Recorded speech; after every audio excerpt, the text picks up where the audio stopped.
Hi guys, I'm Richard with AZO Defense. Welcome to my channel. Please don't forget to click on the subscribe and like. I'm looking forward to reading all your comments. This is part of a series on reloading for beginners. I'm typically going to be reloading an expensive cartridge, which is my 4570 Govt from my Ruger Marlin Dark Series Tactical Edition. All right, let's make sure she's clear and grab that spent casing. So here's the spent casing and she is clear. Now, I'm going to be using a hand loading system from Lee Precision. This is called the Classic Hand Loader. It's also going to come with a set of instructions, but I created this video series so you can see how everything operates in one smooth sweep. Make sure you have some eye protection. Now, as you can see, the casing is still in good condition and the primer is still embedded.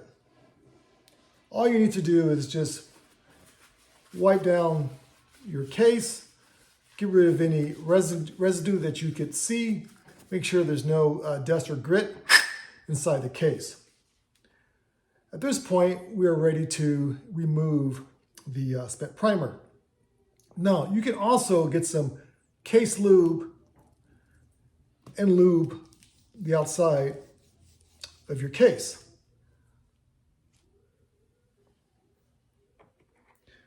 This is my decapping chamber. Take your decapper pin. Another surefire method is a tool from Frankfurt Arsenal, a hand decapping tool. You can see that how I use that on another video. Just insert your decapper, find that primer pocket, and rubber mallet, hammer out that primer, get a pocket primer cleaner, clean it out like so. That's all she needs. Another accessory is your deburring tool. This helps deburr any rough edges and flares out that mouth, making it into a little bit of a bell. Makes it easier for bullet seating. That's all you need to do. Not much else needs to be done. These are typically for range loads. Next thing you're going to want to do is now seat a new primer. This calls for a large rifle primer. Set this on top of your priming chamber. This is a multi-purpose device. The other end is actually your bullet seater.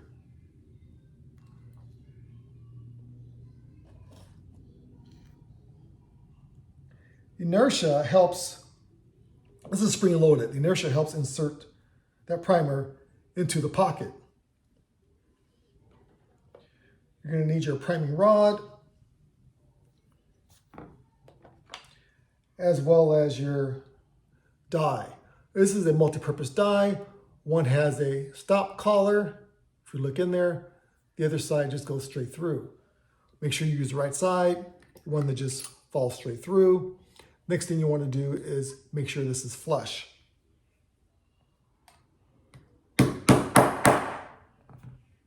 And she's flush. Feel for that large rifle primer.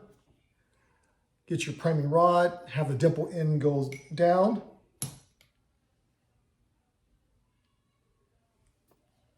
You want to give it some taps.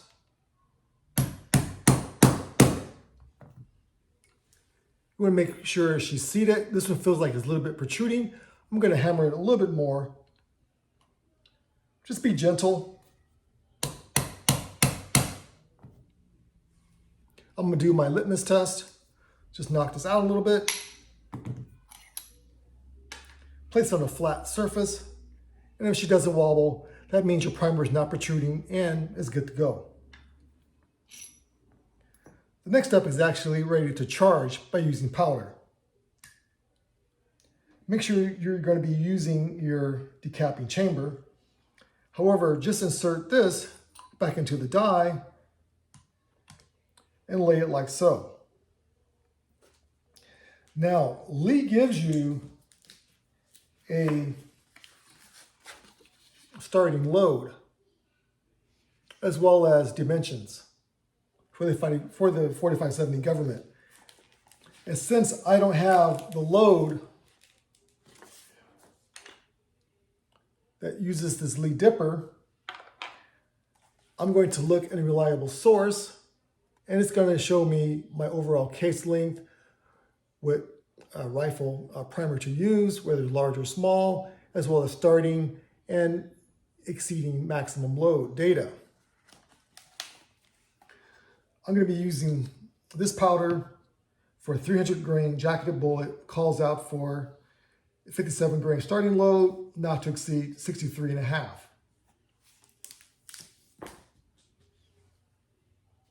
So I'm going to have my digital scale. We're going to make sure you're going to tear out your tray. I'm at roughly 35 grains. Let's make sure it's 0. It is 0. Now I'm ready for my powder. I'm going to use this as a scooper. Make sure never to compress the powder. Just have it flow freely.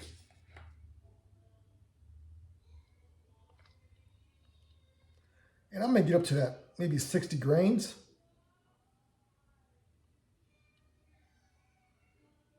And I'm at 63.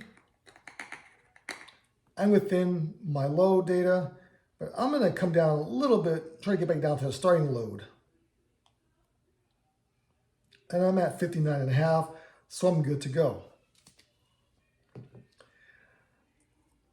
Now I'm going to use a funnel and just drop in my powder and just tap it gently so everything falls in and levels out. Now I'm ready to use my bullet. Just drop it in.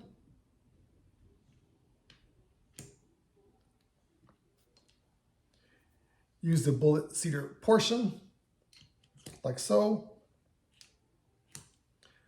As you've noticed, I have the space, basically a hammer, so it closes out that gap.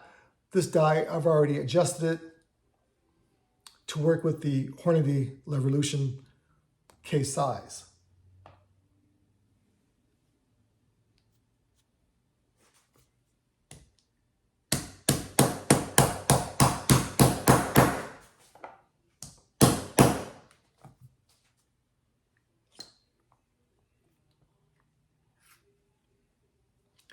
My bullet is now seated. Next, it's time to crimp using the stop collar. Remember, always use the decapping chamber because you don't want that primer hitting a hard surface. Make sure the stop collar end goes down. Hold it in place, nice and evenly. You want to do a nice even crimp. Don't bang too hard, just gently around the sides, tick it out to check, and that looks like it's a good crimp to me. Let's do some quality control checks. Make sure this bullet does not exceed the 2.505 inches. This bullet is at 2.3, which is good to go. Another thing you might want to add is your bullet puller, which you can pick up. In case you're not happy with this, you can recycle that bullet and powder. And that's all it takes to basically reload using the classic Lee hand loader. Nothing hard about it. Very easy to use, simple to get started as an entryway into reloading. Thanks for watching, guys. Hope you enjoyed.